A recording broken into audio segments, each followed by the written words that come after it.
Your friend calls you falling apart over some problem and something in you just switches on. You are calm, you are wise. You say the exact right thing, the clear, kind, perfectly reasonable thing that cuts straight through their panic and actually helps.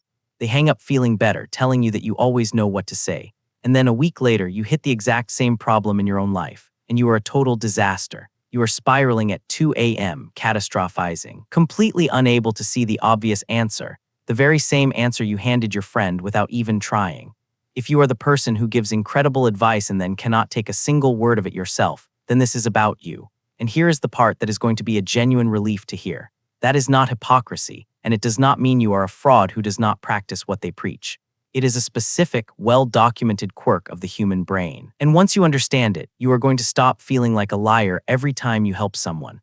Let me explain. Because the first thing to clear up is the guilt you have probably carried about this. If you are honest, some part of you has felt like a bit of a fake. Who am I to give advice, you think, when I cannot even follow it myself? You hand out wisdom you clearly do not live by, and it can make you feel like a hypocrite. Like your good advice is somehow not really yours.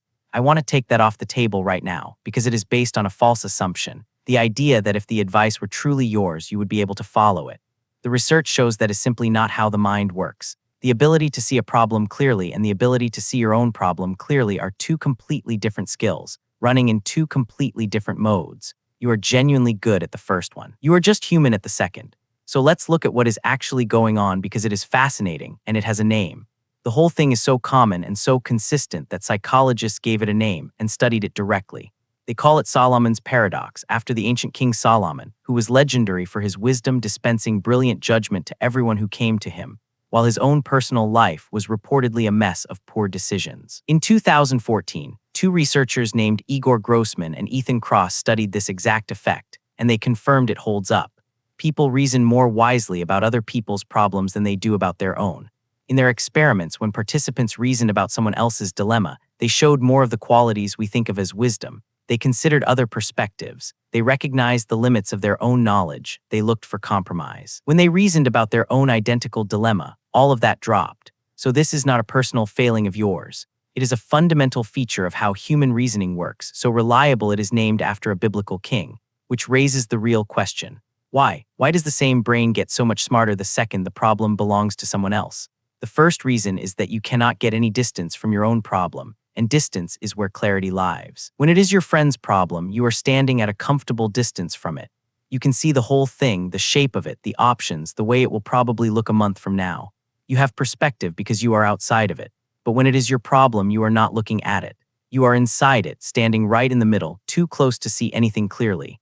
It is a bit like trying to read a sign that is pressed right up against your face. The letters are enormous and blurry and meaningless. Take 3 steps back and it snaps into perfect focus. Your problems are the sign against your face. Everyone else's are at a readable distance. This is why your advice for others is so clear and your thinking about yourself is so foggy. It is not that your wisdom disappears. It is that you are standing too close to your own life to use it. The wisdom needs room to work, and your own problems give it none. I catch myself doing this constantly, and it is almost embarrassing how stark the difference is. A friend will come to me stressed about a decision, and I can lay out the whole thing for them in about 30 seconds, calm and clear. Here's what matters, here's what does not, here's what you will think in a month. I genuinely believe every word of it.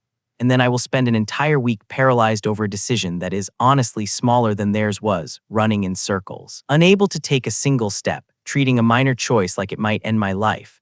If I could just talk to myself the way I talk to them, I would be fine in 5 minutes. But in the moment, I cannot find that voice anywhere. It is like it belongs to a completely different, much calmer person, one who only shows up when the problem is not mine. And the second reason is the one that really seals it. Your own problems come flooded with emotion, and everyone else's do not. When your friend describes their crisis, you feel sympathy, sure, but you are not drowning in it. Your own fear is not activated. Your own future is not on the line, so the calm, rational, wise part of your brain has the floor and it speaks clearly.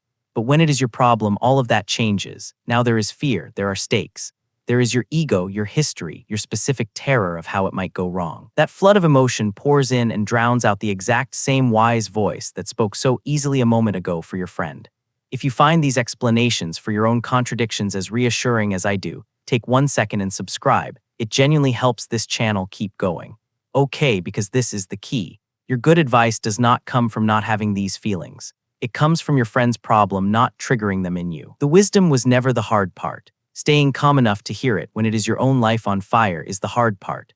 That is why you can be a genius for everyone else and a wreck for yourself. Same brain, wildly different noise levels. You can actually feel this happening if you pay attention. Think about the last time a friend told you their worry, and some quiet part of you thought almost automatically, oh, that is not as big as they think, it is going to be fine. You were not being dismissive. You could just see it clearly from the outside with no fear clouding the view. Now think about your own version of that same worry. It does not feel small at all. It feels enormous, urgent, uniquely doomed. Nothing about the problem actually changed. The only thing that changed is whose future is on the line, and the second it became yours, the alarm system switched on and buried the calm voice under a pile of what-ifs. The problem did not get bigger. Your fear did. So here is the genuinely useful part, because understanding this hands you a real tool. If the problem is that you are standing too close and drowning in feeling, then the fix is to deliberately create distance. And there is a simple, almost silly technique for it that actually works, and the same researchers tested versions of it. When you are stuck on your own problem, stop asking, what should I do? Instead, ask yourself what you would tell your best friend if they came to you with this exact situation.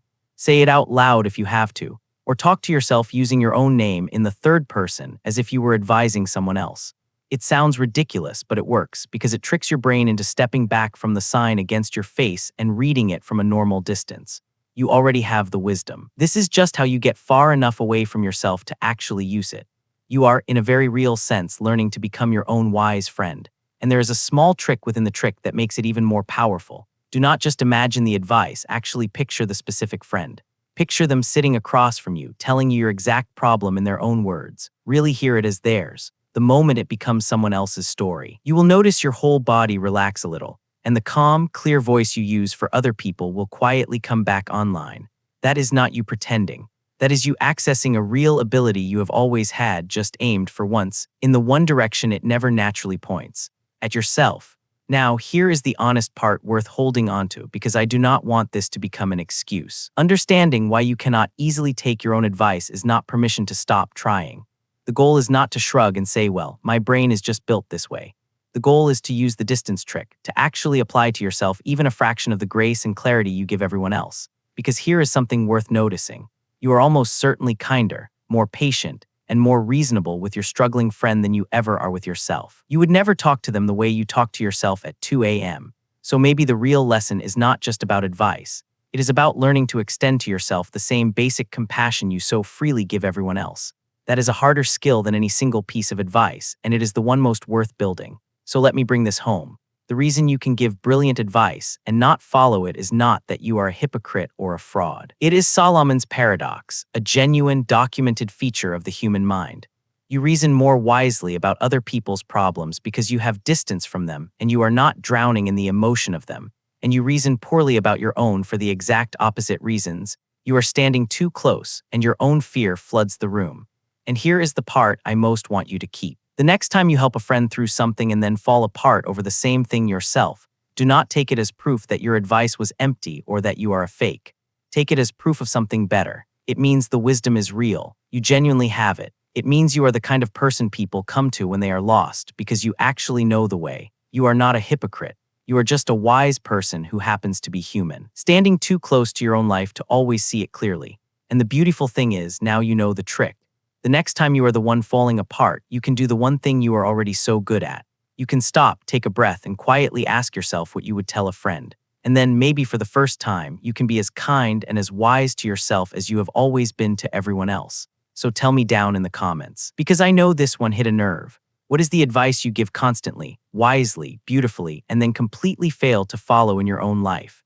Confess it below and tag the friend who is exactly like this, the one who fixes everyone else and cannot fix themselves.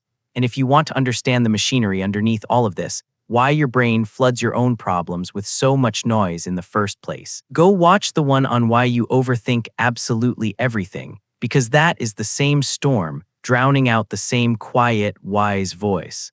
I'll see you over there.